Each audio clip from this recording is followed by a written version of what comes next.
La petite ville de Willow Creek, perdue dans les profondeurs du Mississippi, semblait en dehors du temps. Ses rues bordées de chênes centenaires, ses maisons à l'architecture d'un autre siècle, et son calme proverbial lui donnaient une sorte de charme désuet.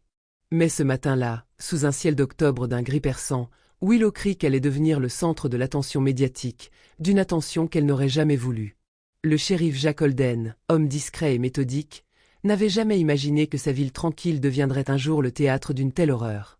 L'appel avait été anonyme, un murmure paniqué au bout du fil. « Vous devez venir, shérif. Il y a une fille, dans la laverie. Elle est là, mais elle ne bouge pas. » C'était tout ce qu'il avait eu avant que la ligne ne se coupe. Intrigué et inquiet, Holden avait enfourché son vieux pick-up, pensant à une énième crise adolescente ou peut-être à un incident sans importance. Mais en arrivant, le ciel menaçant et le vent frais dans les arbres semblaient déjà lui donner un pressentiment sinistre. La laverie automatique de Main Street, un vieux bâtiment en briques rouges, se dressait devant lui.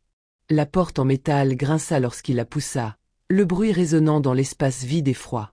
La lumière vacillante des néons projetait des ombres inégales sur les machines à laver et les sèche-linges en métal. L'air était saturé d'une odeur de déterge et de lessive, mais quelque chose d'autre flottait aussi, un parfum de malaise que Holden ne pouvait pas identifier.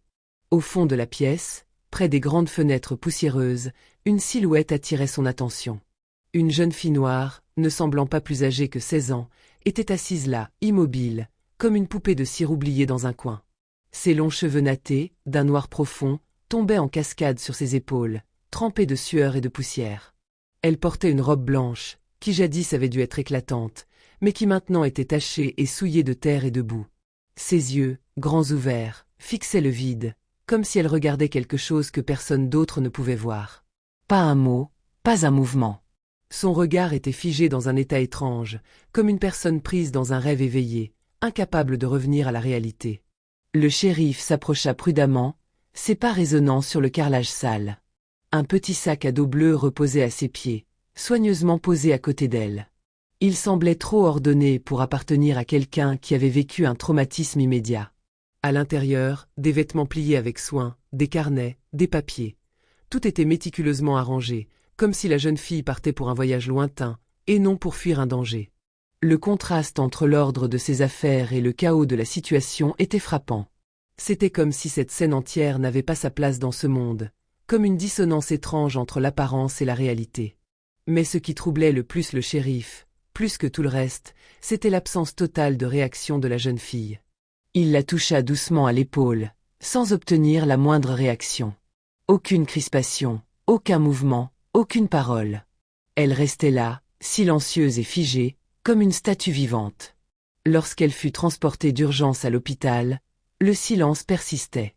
Aucun cri, aucune larme, aucune souffrance apparente. Les médecins étaient perplexes, car malgré son état d'absolue immobilité, la jeune fille ne présentait aucune blessure physique. Elle semblait en bonne santé, mais son comportement, ou plutôt son absence de comportement, était déroutant. Aucun signe de traumatisme, pas de trace de drogue dans son système. Elle semblait figée dans le temps, un silence lourd et oppressant qui emplissait la pièce. Le docteur Henry, le médecin de garde, tenta de lui poser des questions, de l'encourager à parler, mais elle ne fit que tourner la tête lentement, ses yeux grands ouverts, fixant un point invisible. Ce n'était pas de la peur, ce n'était pas de l'angoisse. C'était plutôt comme si la jeune fille n'était pas tout à fait là, comme si son esprit se trouvait ailleurs, loin, inaccessible. Elle n'avait pas d'identification. Aucune carte, aucun téléphone. Et personne ne vint la réclamer. Elle devint rapidement un mystère pour tout Willow Creek, un casse-tête qui attira l'attention des autorités, mais aussi de toute la ville. Les rumeurs commencèrent à circuler parmi les habitants. Était-elle une fugitive ?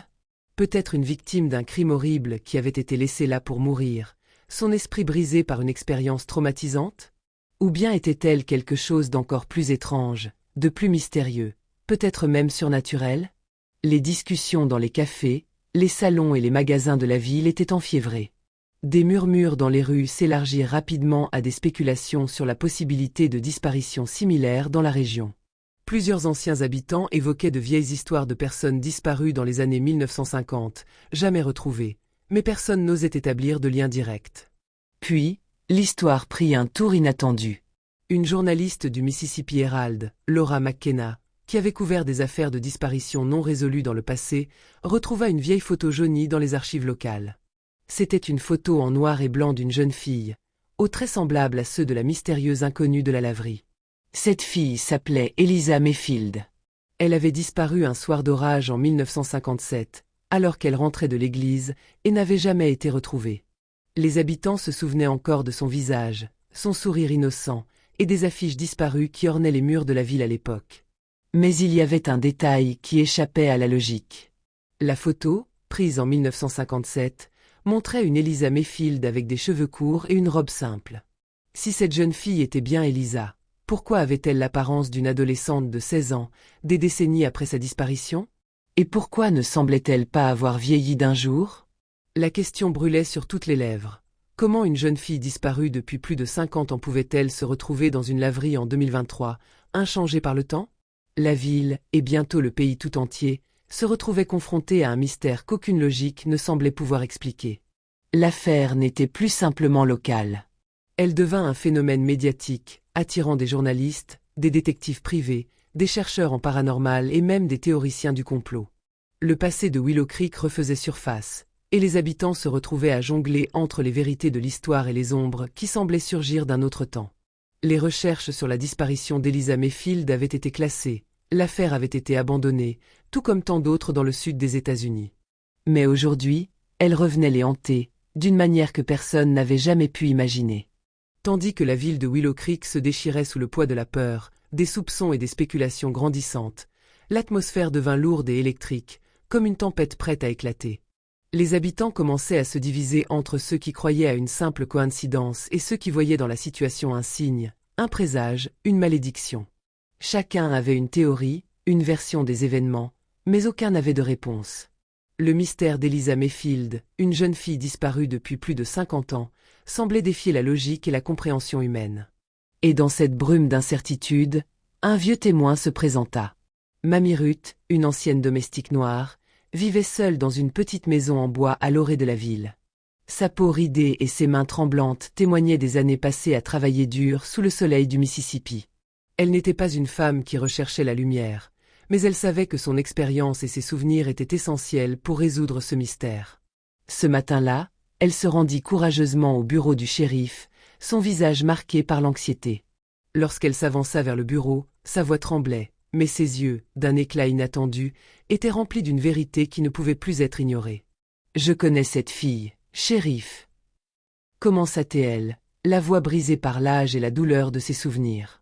« Elle est venue me voir la nuit où elle a disparu. Elle m'a dit qu'elle était poursuivie, par des hommes en voiture, des hommes blancs. » Le shérif Jack Holden, qui avait vu bien des choses au cours de sa carrière, sentit un frisson glacé parcourir sa nuque. Il s'approcha de Mamie Ruth, attentif. Les mots de la vieille femme ne faisaient que renforcer les doutes qui planaient sur l'affaire. Mamie Ruth baissa la tête, ses yeux noyés de tristesse. « Je lui ai dit de courir vers la laverie. C'était la seule porte ouverte cette nuit-là. La seule place où elle pourrait se cacher, où elle pourrait espérer échapper à ces hommes. » Le shérif prit un moment pour assimiler ces paroles. Si Eliza Mayfield avait disparu en 1957, il était impossible qu'elle soit là, en 2023, vivante et intacte. Il y avait quelque chose de plus profond, de plus étrange qui échappait à tout ce qu'il croyait comprendre. Mamie Ruth, avec sa sagesse vieille comme le monde, semblait détenir une clé pour comprendre ce mystère. Mais la question persistait. Comment une jeune fille disparue depuis plus de 50 ans pouvait-elle être retrouvée vivante et inchangée? Le shérif Holden, homme de terrain pragmatique, savait qu'il devait aller au bout de cette histoire, même si cela signifiait affronter des vérités qu'il n'était pas prêt à accepter. Il se rendit à nouveau à la laverie avec son équipe, déterminé à en savoir plus. Une fois sur place, ils décidèrent de fouiller le sol du vieux bâtiment. Les planchers usés et déformés par les années étaient loin de susciter des soupçons, mais le shérif savait qu'il fallait explorer chaque recoin. Le bruit des outils qui grattent et creusent brisa le silence de la pièce. Et puis, un cri d'horreur éclata dans l'air. Un corps, en état de décomposition avancée, avait été découvert sous le plancher, enterré dans une petite cavité que le temps avait presque effacée. Le corps était presque méconnaissable, mais une robe blanche, décolorée et rongée par les années, et un petit sac à dos bleu, identique à celui trouvé près de la jeune fille retrouvée dans la laverie, était là pour raconter une histoire macabre. Citate Eliza Mayfield. Elle avait été tuée, enterrée là, sous les fondations du bâtiment. Le mystère de sa disparition semblait enfin avoir trouvé une réponse. Mais une question brûlait les lèvres de tous. Si ce corps était celui d'Elisa, qui était donc cette jeune fille qui était apparue dans la laverie? Qui était cette adolescente figée dans le temps, assise sur le banc, regardant dans le vide? La ville, alors que le vent du scandale se levait, sombrait de plus en plus dans la confusion. Mais l'histoire ne s'arrêtait pas là. Ce soir-là, alors que la ville était en émoi, le personnel médical surveillait la jeune fille à l'hôpital, espérant comprendre ce qui se passait dans son esprit. Un infirmier entra dans la chambre de la jeune fille pour effectuer une dernière vérification avant la fin de son service. Mais ce qu'il découvrit lui glaça le sang. Le lit était vide. L'infirmier se figea un instant, se demandant si ses yeux lui jouaient des tours.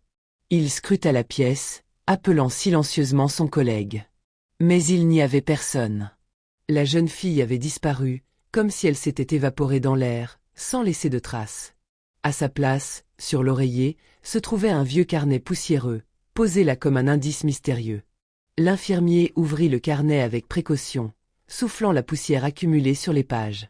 En feuilletant les pages jaunies par le temps, il tomba sur la dernière. Une seule phrase y était inscrite, écrite d'une main élégante et tremblante, comme si elle avait été rédigée avec un soin particulier, mais aussi une grande urgence. « Merci de m'avoir retrouvé. » Ces mots résonnèrent dans l'esprit de l'infirmier comme un écho inquiétant, un cri silencieux.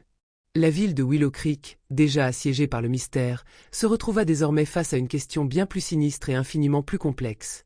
Qui était cette fille? D'où venait-elle? Et pourquoi avait-elle laissé derrière elle un message aussi énigmatique? Le shérif Holden, inquiet et déterminé, savait que l'histoire était loin d'être terminée. Le carnet, la jeune fille disparue, et le corps d'Elisa Mayfield enterré sous la laverie, tout cela tissait un fil invisible reliant le passé et le présent. Mais à mesure que les réponses semblaient se faire de plus en plus rares, une seule chose devenait de plus en plus évidente. Willow Creek ne serait plus jamais la même. La vérité, si elle venait un jour à être révélée, risquait de bouleverser toute la ville, et au-delà de ses frontières, bien plus que quiconque n'aurait pu l'imaginer.